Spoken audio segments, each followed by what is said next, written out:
Hello folks, I hope you're continuing to enjoy the course so far. It's quite a challenge. We're moving on now Bob. to a very different topic. My name is Bob Gilliver and I'll be with you for the next couple of topics as we start to talk about finance.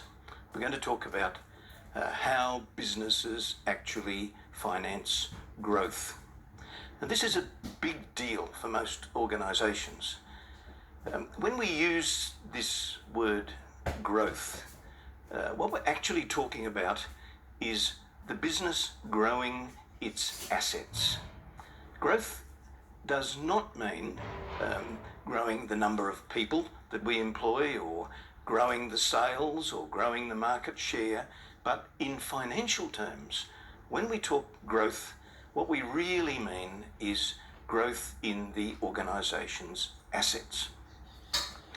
And the reason why this is always a big deal for many organisations is that when you decide upon a strategy of growth, where is the cash going to come from in order to finance that growth?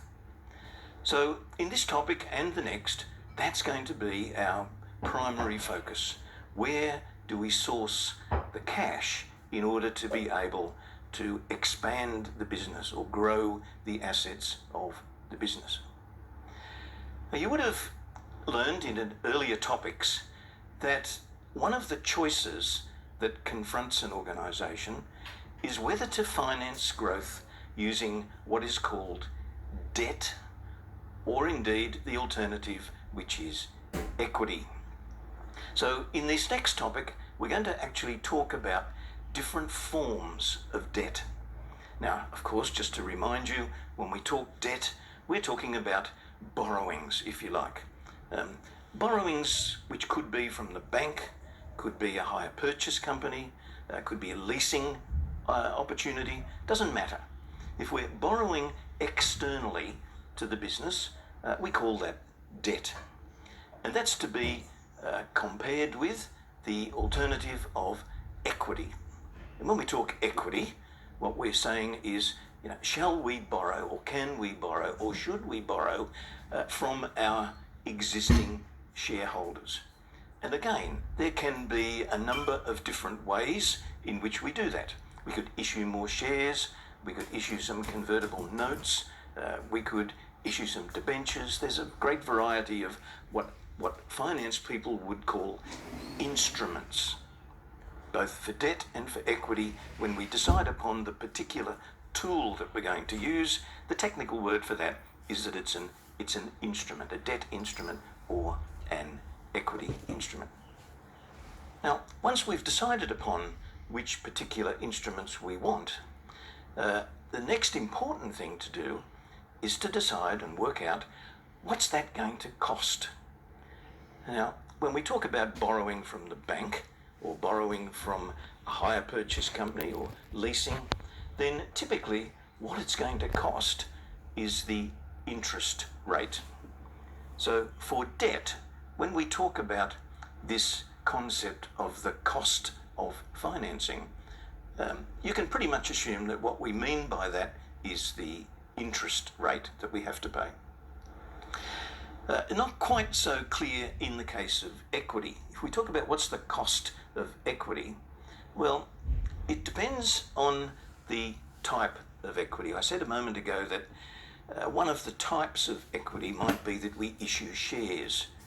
It could be that we issue shares initially as the company is listed on the stock exchange, or it could be that even if the company has been listed on the stock exchange for a number of years, we might decide to issue more shares. But the moment we use that word shares and issuing shares, we're no longer talking about an interest rate. Instead, what we're talking about is a dividend rate.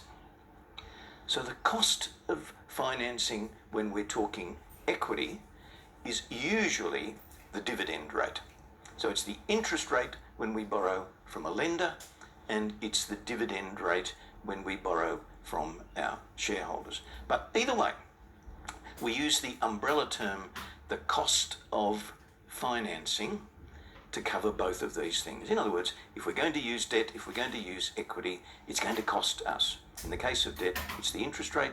In the case of equity, it's likely to be the dividend rate. And then, just as we come to the end of this current topic, we're going to introduce to you a concept called the weighted average cost of capital. Now, this is a concept of combining together the debt and the equity. Now, it could be debt, could be equity. Within the debt, it could be a bank loan, it could be a short-term bank loan, it could be a long-term bank loan, it could be a fixed rate bank loan, it could be a variable rate bank loan, it could be a secured bank loan, it could be an unsecured bank loan. You get the picture? That bank loans are not one simple instrument. They can be many different combinations. And then it could be leasing as well. It could be hire purchase as well. So it's not inconceivable that when we talk about debt, that in any company at any point in time, there could be 8, 10 different debt instruments that the company has. And exactly the same thing applies for equity.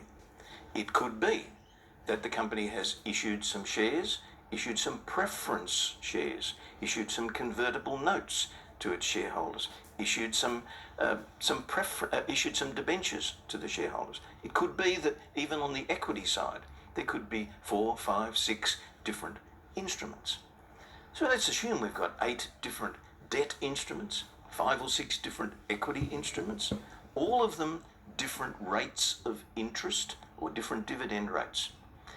Put all this together in one pot, and this concept of the weighted average cost of capital is one number. It's the average, if you like, of all of those interest rates and all of those dividend rates. But it's a weighted average. So if we've got the bulk of our money borrowed from the bank, then that will get the bulk of the average. The average will be weighted towards that bulk. Anyway, we'll talk a lot more about this towards the end of this topic, but this is a really interesting discussion to have about this concept of the weighted average cost of capital. Once we know that number, we know what it's costing us on average to continue to raise money to finance growth. So this topic, all about growth.